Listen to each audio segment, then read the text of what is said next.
Jelajahi cara baru mendapatkan informasi. Download Metro TV Extend sekarang.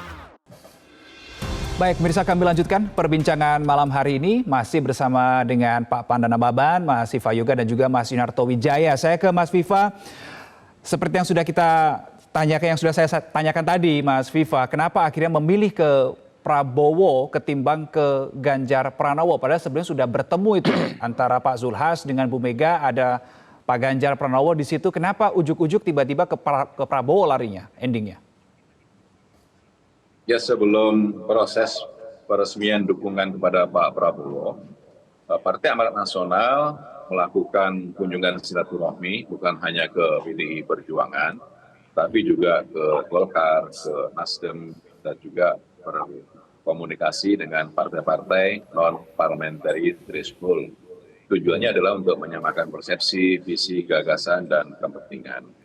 Jadi tujuan itu menjadi kajian yang intensif bagi kami. Keputusan kami untuk mendapatkan dukungan kepada Pak Prabowo itu karena kita melihat bahwa Pak Prabowo adalah sosok calon pemimpin nasional yang memiliki karakter, integritas, berpengalaman di birokrasi, dan punya komitmen yang tinggi untuk cinta tanah air dan rakyat Indonesia. Dari pertimbangan-pertimbangan itulah yang menjadikan Partai Amanat Nasional yang sudah 2 kali dukung Pak Prabowo menjadi calon presiden tetapi tidak berhasil dan gagal. Semoga yang kali ini, yang ketiga kalinya, jangan sampai gagal lagi. Makanya kelemahan-kelemahan secara organisatoris, membangun basis konstituen yang terpadu dari 4 partai politik yang tergabung sebagai anggota koalisi ini akan kita rapikan, akan kita tertibkan, dan akan kita maksimalkan dalam proses untuk menunjang, mendukung keterpilihan agar menang pemilu presiden 2024. Baik, kembali saya ke Pak Panda. Kemarin kepada Metro TV, analis politik Ray Rangkuti ini bilang nih, Pak Panda, bahwa adanya sikap politik Golkar dan PAN yang mendukung Prabowo Subianto ini mempertegas bahwa memang ada kerenggangan antara Presiden Joko Widodo dengan Megawati. Nah, Anda sebagai orang dalam PDIP melihat itu nggak sih, Pak Panda, kerenggangan antara Presiden Jokowi dengan Bu Mega? Itu Ray Rangkuti ngarang-ngarang itu. Nggak tahu dia apa masuk PDI Perjuangan lah dulu dia. Ya. Satu, buka kulik tanpa isi, terus terang aja, daripada tadi menganalisa, memperdebatkan tadi yang dikatakan Pak Jul sendiri ngomong ke saya, kami dua bicara 4 mata, demikian juga pernah ngomong dengan Airlangga dan Prabowo, mereka semua tergantung ke Presiden. Mereka ucapkan ke saya langsung itu. Pak Prabowo maju apa tidak nih tergantung Presiden. Apa kata Presiden? Jul juga begitu. Jadi kalau dia datang ke PDI Perjuangan dan segala macam, ya itu variasi-variasi apalah. Tapi hakikatnya ya ngaku. Saya ini sebagai ketua partai tergantung kepada Presiden Jokowi. Itulah fakta realitas sekarang. Gitu loh. Nah kemudian mulailah biar seksi, diadu domba lah antara Megawati dengan Jokowi. Seakan-akan ada perselisihan, seakan-akan ada sakit hati, seakan-akan tidak ada kepastian. Dibikinlah cerita-cerita picisan untuk melegalisir bahwa sedemikian rupa antara Teguh Umar dengan Merdeka Utara. Dan itu dramatik itu. Gitu loh. Jadi kenapa PDI Perjuangan santai melihat gerakan-gerakan ini yang 2 partai datang segala itu, kita punya background yang intens. Kita tahu semua skenario itu. Jadi nggak ada yang membuat PDI Perjuangan jadi galau, PDI Perjuangan jadi ini, ya enggak lah. Lebih dari ini udah pernah kita dikeroyok kok. Dan kita juga biasa ditipu kok. Iya kan? Kita pemenang pemilu, kita pemenang ini satu pun nggak ada di pimpinan PDI, dari PDI di DPR. Iya kan? Setia Novanto CS lah yang menguasai. Udah banyak pengalaman kita, gitu loh. Gitu. Dan yang cemburu terhadap partai kita mengatakan PDI Perjuangan sombong. PDI Perjuangan ini nggak ada. Pak Mali. Nah, ini dia Pak Panda, ada pengamat dari Universitas Andalas yang juga menilai serupa dengan diksi Anda tadi, bahwa mengatakan pola komunikasi elit PDIP ini arogan sehingga terkesan meremehkan rekan koalisi. Nah, respon Anda gimana soal penilaian ini? Yang mana lah itu? Yang mana lah itu? Bukti yang mana? Begitu fleksibelnya. Ada yang mengatakan Ganjar dibatasi, tidak dibolehkan ketua umum bergaul dengan ini. Wali kota Bogor, siapa itu? Ada Bimo jalan kaki sama Ganjar Kader PAN pagi-pagi. itu Bang Panda. Kader PAN itu Bang Panda. Iya, kader PAN jalan kaki pagi-pagi. Iya. Nggak ada. Jadi apa lucu-lucu gitu loh. Iya, iya. Baik, tapi begini Pak Panda, tadi saya mengutip pernyataan dari Mas Toto tadi bahwa Presiden Joko Widodo sekarang ini, seorang Joko Widodo sedang memainkan multi roles gitu ya, banyak peran, tidak hanya sebagai presiden tapi juga dari pimpinan partai koalisi. Nah, di dalamnya ada Golkar, ada PAN sebagai pimpinan partai koalisi. Kenapa kalau memang Presiden Joko Widodo memang masih berwarna merah, KTA-nya seperti Anda bilang tadi masih PDIP, kenapa kok tidak mencoba dalam tanda kutip mengarahkan begitu ke Ganjar Pranowo, Pak Panda? Orang diarahkan kok, kita nggak pernah merasa orang sampai bajunya diurusin, pakai strip-strip. Apa sih? Aduh, lucu-lucu ini, kasihan aku. Karena cemburu, dengki, benci, dicari-cari, dikorek-korek. Nanti Rai Rangkuti banyak belajar lah diskusi kita nanti. Ya. Dicari-cari gitu loh. Oke. Kemudian Jokowi dikasih anaknya ikut temanin siapa? Diolah lagi, temani lari pagi. Coba sampai ke persoalan pribadi begitu, bajunya baju. Kurang apa lagi? Oke, baik. Saya ke Mas Viva nih. Pasca mendukung Prabowo Subianto sejak kemarin begitu ya, Mas Viva, saya juga penasaran ada tidak sih komunikasi khusus PAN dengan PKB soal cawapres? Karena begini, Mas Viva, bukan tanpa sebab saya menanyakan hal ini.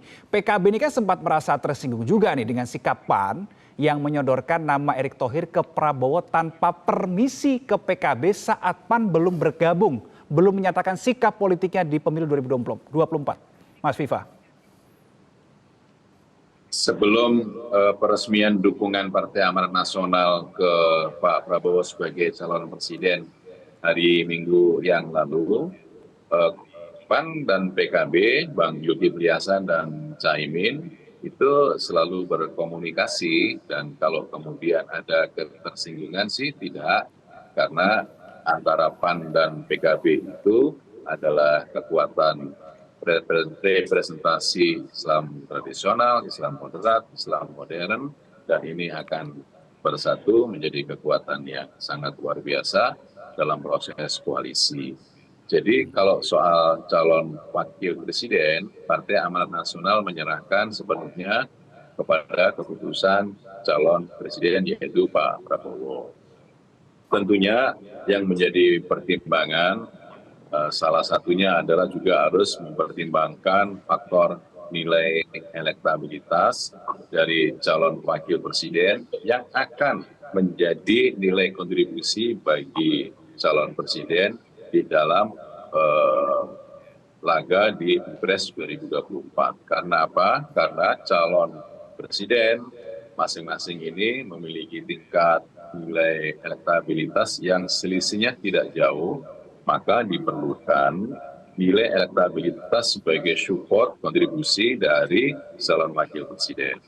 Di samping itu nanti akan ada proses penggabungan dari masing-masing basis sosial dan basis konstituen partai politik koalisi ini untuk dijadikan satu dalam rangka untuk memperluas, memperlebar proses dukungan kepada Pilpres 2024. Memang posisi sekarang ini ada yang mengatakan sama, ada yang mengatakan berbeda dengan pemilu-pemilu sebelumnya.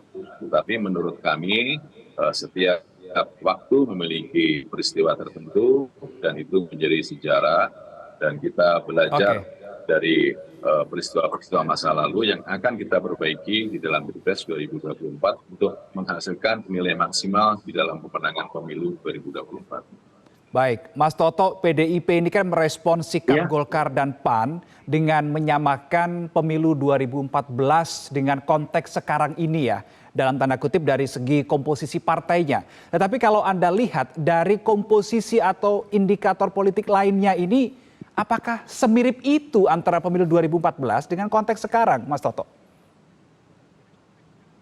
Iya, kita bisa lihat dari dua kacamata ya. Yang pertama kalau dari sisi kuantitas betul bahwa PDI Perjuangan tidak kaget dengan komposisi koalisi yang cenderung bisa dikatakan lebih kecil dibanding lawannya. Karena memang partai ini agak punya kekasan ya, ketika dikeroyok malah peluang menangnya kadang-kadang besar nih, suka membuat kejutan. Itu yang terjadi pada Jokowi 2014 ataupun misalnya ada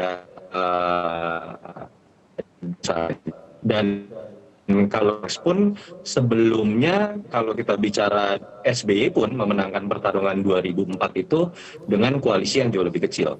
Tapi memang dari kacamata lain yang menjadi bahasan hari ini kan bukan tentang besaran jumlah koalisi, tetapi spekulasi apakah dalam terbentuknya koalisi yang ada di koalisi Pak Prabowo ini betul didasarkan pada sebuah kesepakatan antar partai atau didasarkan pada mengenai adanya intervensi Jokowi. Walaupun tanda ya kalau intervensi Jokowi ini ada dua kacamata.